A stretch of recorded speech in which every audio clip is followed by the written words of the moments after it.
Have you ever wondered whether the good that you do actually matters? Whether a donation that you've made or a small gesture of kindness has any impact whatsoever? I'd like to talk with you about the magic that happens when we help other people. People we may not know, in fact, maybe especially when we don't know them.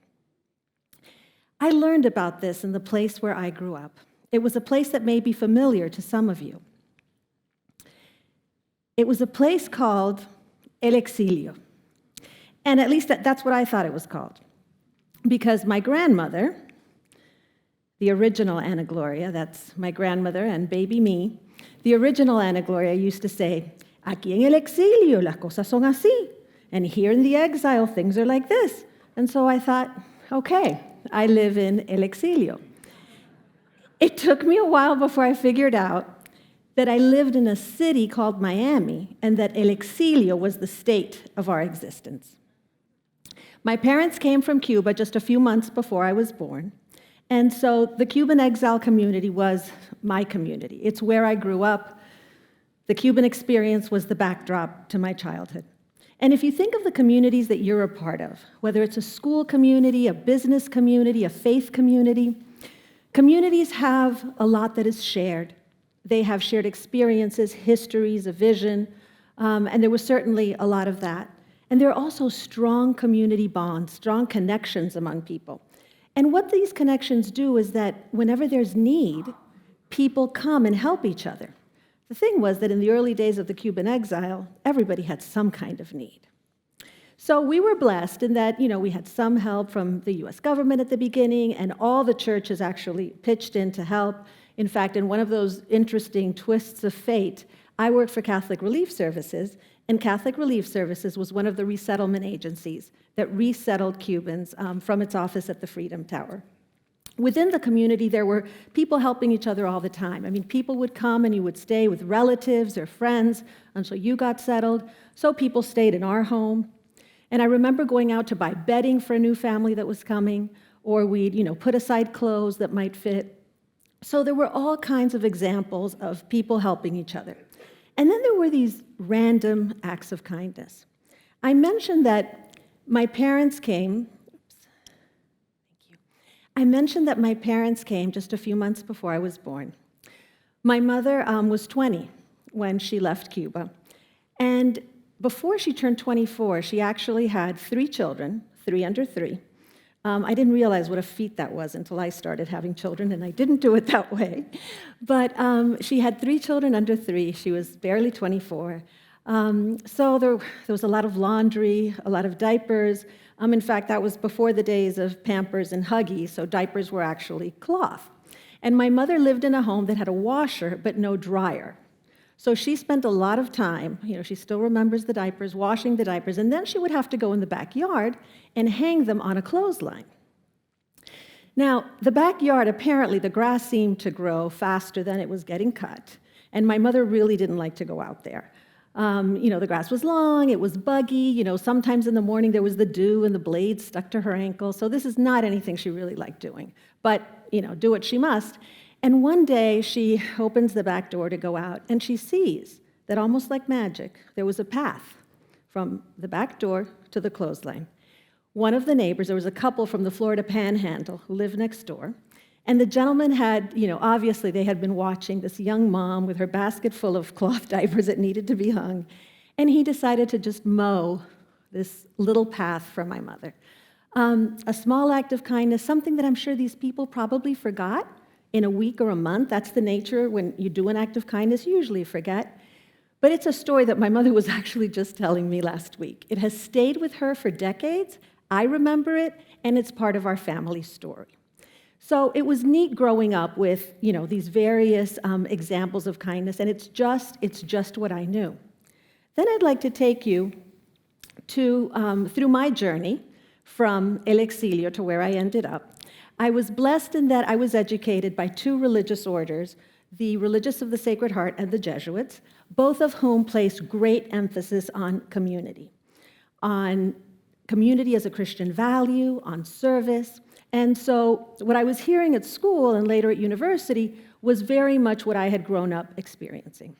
And so my journeys are rarely linear, and mine certainly wasn't. It kind of meandered. And so I worked as a reporter, and then I practiced law for a couple of years. And then I found my way to this world that I had no idea existed, the world of organized philanthropy. And I thought, how wonderful that I get to work in an organization that looks at the community, figures out what it needs, and then puts together people who want to do something about it. My first job in philanthropy was at the Dade Community Foundation, which is now the Miami Foundation. And for me, it was incredible to think that I could try and give back to the community that had been so welcoming to me, my family, and the greater Cuban community. And so I found my professional home. And philanthropy is what I've been doing for more than 25 years. So fast forward a few years, and a number of years ago, I ran into my good friend George Mendee at the Village Green during Winterfest, and he said to me, "Hey, what do you think about a community foundation for Key Biscayne?" And immediately I knew that he had a great idea. And I said, "Oh my gosh, that's perfect. That's like the next step in the development of Key Biscayne." Because having worked at the Community Foundation, I knew that this wasn't, something new or something novel. In fact, community foundations have been around for more than 100 years. The first one was established in Cleveland in 1914. There are more than 750 community foundations around the country, and more than 1,700 around the world. So this was a great idea to bring this to Key Biscayne. And community foundations do three things. What we're most known for, of course, is making grants. So supporting organizations that are doing neat work in the community, solving community problems, supporting leaders with innovative ways to approach community problems. We also work with people who want to contribute. So whether you have thousands of dollars or millions of dollars or want to make a smaller donation, everybody can be a philanthropist through a community foundation. And the third thing that community foundations do is that they provide for their community into the future.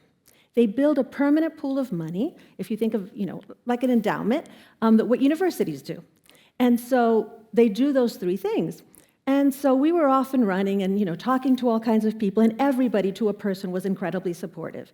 And, people made donations early on and agreed to serve on the board, and, it was wonderful. And there was one conversation that we had, which was especially meaningful to me.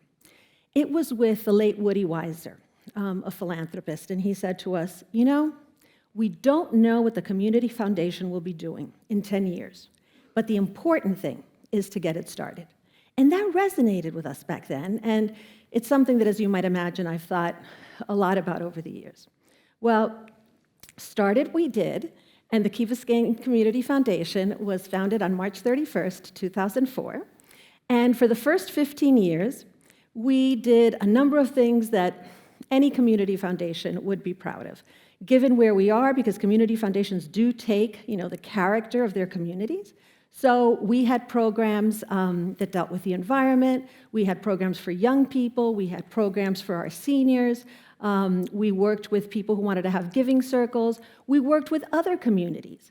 That's a photo of Chief Press in a Liberty City initiative that he had. So we did a number of things that, as I said, any community foundation would have been very happy with that, and we were. And then 2 years ago, almost to the day, the world changed. The world just shifted under our feet. And I'm sure that each of you remembers what that moment was for you. For me, it was March 11th, 2020. I was sitting at the dining room table, and I looked at my phone, and I saw that Tom Hanks had the coronavirus. And for some reason, that's just the moment that I remember. The next day, my son's school went remote, and everybody moved forward in this very uncertain, very scary environment.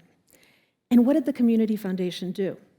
The Community Foundation did what community foundations have always done, and what they do very well, which was, okay, what are the needs of the community, and how can we possibly address them? The challenge was that no community foundation had ever dealt with something like this before. But no matter, we did what we could and things we couldn't imagine doing. So one of the first challenges was testing. In conjunction with the village, we set up one of the first community testing sites, and we were able to provide testing to more than 5,000 people. We trained more than 100 volunteers to help our seniors. So these volunteers would do grocery shopping for the seniors. They would run errands. They connected with them. I mean, those early months of lockdown and isolation were especially hard for our seniors. And so we did that. We also worked, and that's the food bags that you see in the photo, we also worked to help communities, and one of those communities was Liberty City, communities where people just didn't have enough food. And so we had a program where we delivered food to 600 people 7 days a week for 10 weeks. The last, big challenge was vaccinations. And it's incredible to me and really a testament to the human spirit how we move forward and how sometimes we forget. 12 to 14 months ago, it was incredibly difficult to get a vaccine. If you'd been vaccinated in January of 2021, you were incredibly fortunate.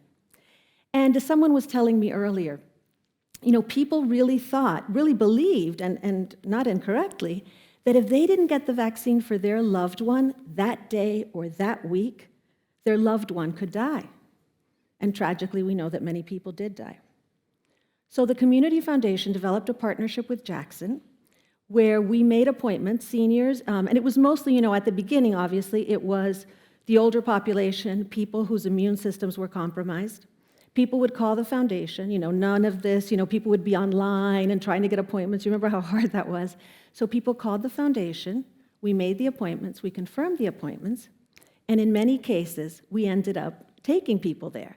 And you can see folks on a bus and somebody being wheeled in to get his vaccine. One of the women whose mother in her 80s received her vaccine thanks to the foundation's efforts, called me afterward. And she said, I really have to thank the foundation because the foundation helped to save my mother's life. That's how people felt. And as you might imagine, I have thought so much of those words, of Mr. Weiser. We had no idea what we would be dealing with. But into the breach we went, and we tried to meet the community needs and serve the community in the way that community foundations do and do very well. I talked earlier when I began about the magic of helping others. I think sometimes it can feel like magic, but I think what philanthropy ultimately is, it's really an expression, the ultimate expression, if you will, of community. It's an act of enduring love when you're helping people whose names you'll never know. It's loving your neighbor, whether your neighbor is the young woman next door with a big basket of laundry, or whether it's somebody into the future who's going to need a life-saving vaccine.